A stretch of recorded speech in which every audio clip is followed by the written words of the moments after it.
Okay, and record. Hey everyone, Man of Interest here for a different This Week in Keyboards for this week. Today is the 25th of February, and you might be wondering, Huey, why are you doing this live? Well, I'm doing this live because I was out of town over the weekend, getting my eyes exploded, so I didn't have time to film. But the news still must be told, and that's what I'm here to tell everyone today. So, we don't have that much news in the news. Yeah, that's bad wording, but we're live. We're live, so let's get to it.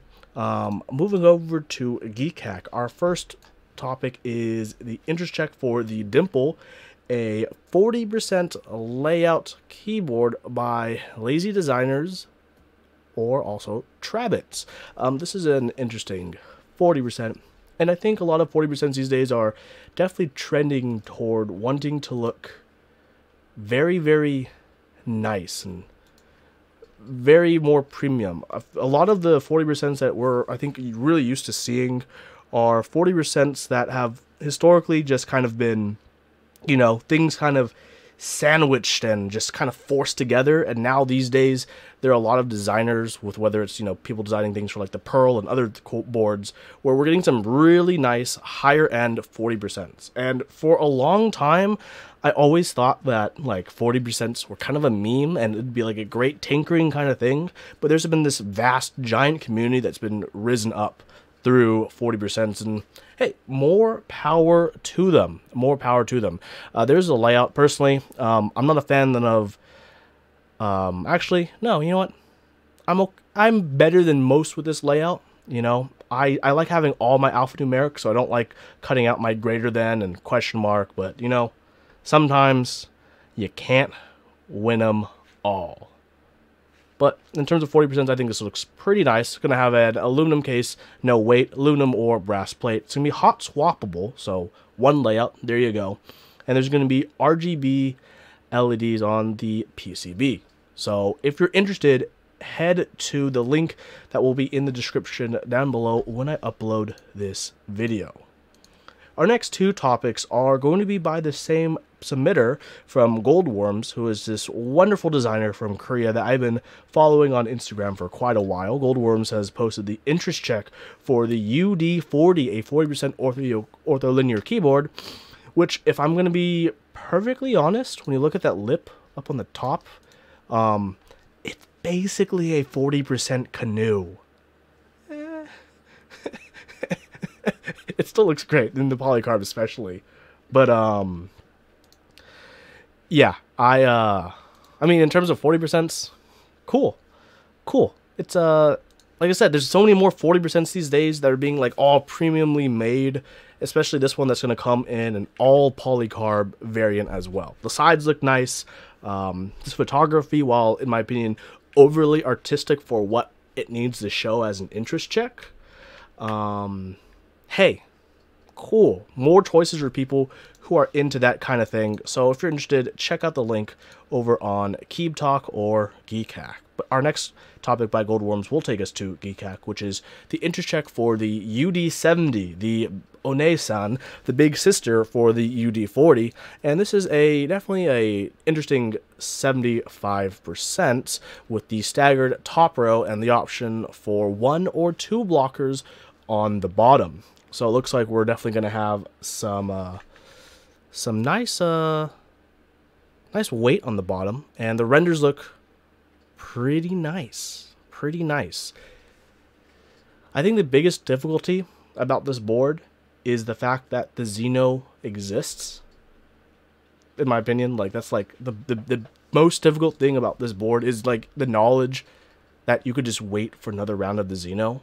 But I think for a lot of people, this is going to look really, really nice, especially all polycarb, because polycarb is like one of the big things of 2019. You can't get away from polycarb now. It's going to be in a lot of custom designer boards, and it's going to be pretty popular. Pretty popular indeed. So if you're interested, also check this one out. I think this is going to be definitely the more popular of the two UD boards that people may be considering. Moving next is a group buy from Senan of Doyu Studio for the Chiwi60 Kit Round 2. So I reviewed the Chiwi60 quite a while ago, and they actually had me review it after the group buy already passed. And when I'm like, why do you want me to review this? They're like, just do it. We would like to see a review from you.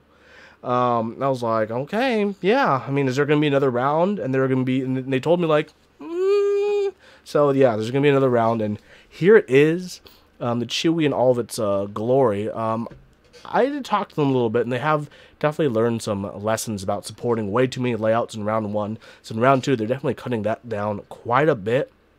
I think a lot of people had quite mixed feelings about round 1 because of mostly a lot of production issues that happened, but I think most of them did get relatively resolved. I had a prototype on mine that had some issues, but overall, if you've watched my review, which you can watch, link down below, or on my YouTube channel, I quite enjoyed the keyboard it was for the price it was at the time. It was before, you know, KVD fans really started ramping it up with a lot of good 60%. Nowadays, it's going to make it harder and harder for this keyboard to stand out. So, major changes. Made in Taiwan. Removed unpopular layouts. Yay. Removed universal USB port option. Changed to screw in stabilizers instead of plate mounted stabilizers. Yay. Upgraded the PCB. Yay. So, let's go to this buying page. Yay. 165 at that base price, and that can go all the way up to what I assume is going to be a lot of money. Can I make this? Yeah, I got the 390. So we got a pretty big up to 420. Let's not add any extras. We'll add stabilizers though. So we're past 420. So this is a wide range for a keyboard, from as low as 160 for very bare bones to over 400 for a kit. There are a lot of options, and I definitely will feel like a lot of them are going to be way more valuable than some of the others. So keep that in mind. Although I will say that this DLC black finish on stainless steel will look absolutely beautiful, and it's going to make a nice hefty board since it's steel instead of aluminum. So yay. Yay. So check that out when you get a chance. Link down below. Next up, we have over on PMK, they sent a little emailer out. They got SA1976 re-available.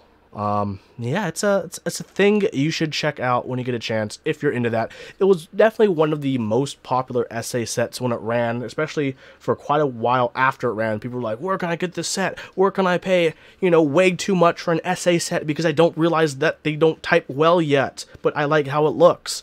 Well, now you can get it in a much more reasonable price, which is still pretty unreasonable because SA. But a lot of people do really like the look more than anything else, and 1976 achieves a theme extraordinarily well, and I can salute it for that much. So if you're interested, go to PMK's website where you can check out 1976. Moving on is an update for the ongoing running group buy for the Mr. Sleeves add-on kit. Yes, look, over 24 days later it takes this guy to update his group buy, SMH. But the update is Mr. Nathan Kin's going to go with this color, the bluer one, and then the middle color, which is the more pastel-y one, which I think is the A+ move, the way to go for this set. It's going to look absolutely beautiful as accent kits. If you missed out, grab some extras on novel keys. You know, you should use my use my discount code when it comes available. It changes month by month, so when it comes back available, you can check it out. Or you can use Mr. Teha Types, Mr. Nathan Kim's code as well, because we are both sponsored by the ever so awesome Mike of Novel Keys. Heck yeah. So be excited if you missed out, and be excited if you have a set coming in. Last but not least in our news is an interest check that was started today by Junior FOTX, which is the interest check for GMK Gray Punk. So this is the weirdest interest check I've ever seen, because the original interest check was by Pudsey. And the original interest check, after like a week, had real renders.